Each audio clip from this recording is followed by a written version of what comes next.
O ego é realmente um inimigo? O ego é uma parte essencial de nossa identidade, responsável por ser o guardião entre a consciência e o inconsciente, entre o que é real e o que é ilusório.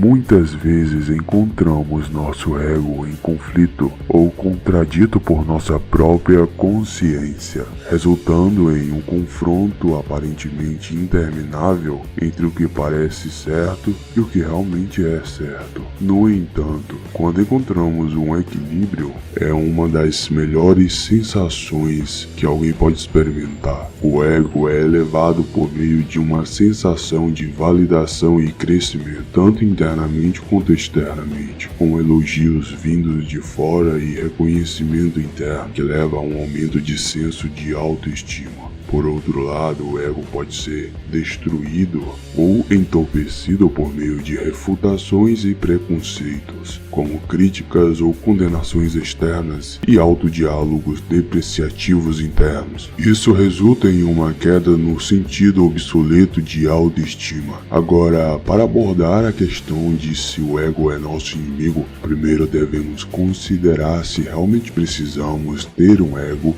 em primeiro lugar. A resposta é definitivamente sim, pois nossos egos são a parte mais consciente de nossa identidade. Eles são responsáveis por tomar decisões, discernir entre o certo e o errado, o legítimo e o ilegítimo, o racional e o irracional. Confiamos em seus julgamentos para nos auxiliar em nosso senso de convicção em relação a várias questões e circunstâncias imprevisíveis da vida. Para fazer escolhas cruciais, precisamos ter um ego para ter confiança, para ter autoconfiança. Precisamos ter um ego para correr risco, defender-nos ou apresentar-nos de maneira convincente a nós mesmos e aos outros. Precisamos ter um ego.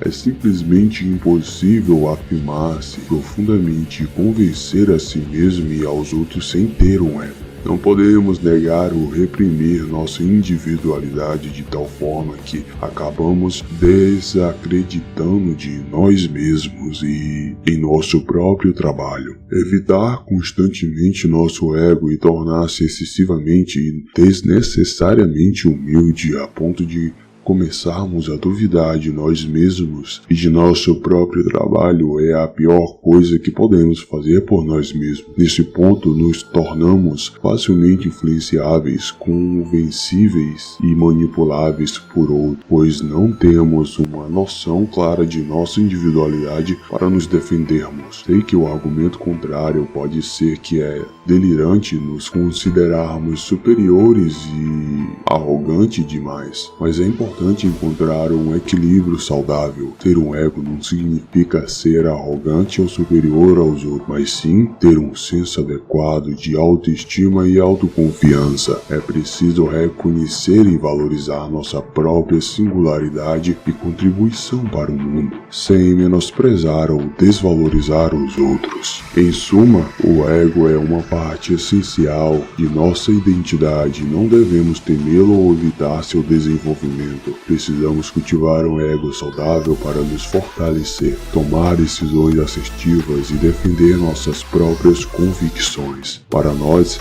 ainda é possível confiar em nossos egos mesmo quando eles estão errados e agindo de forma irracional em seu julgamento. No entanto, essa confiança deve ser acompanhada pela capacidade de reconhecer nossos erros o mais cedo possível e realizar as correções necessárias. Cometer erros faz parte da experiência humana e é através deles que podemos aprender, fazer mudanças e ajustes para o futuro. As lições mais significativas, memoráveis e impactantes geralmente são instiladas por meio de grandes erros, e não apenas por meio de investigação voluntária ou análise. No entanto, é importante ter em mente que cometer erros pode ter um custo maior e resultar em perdas significativas. É por isso que, ao enfrentar esses erros, é crucial tornar-se mais determinado e motivado a mudar. O único momento em que o ego se torna um inimigo é quando permitimos que ele nos isole completamente ou se envolva totalmente, impedindo assim nosso comprometimento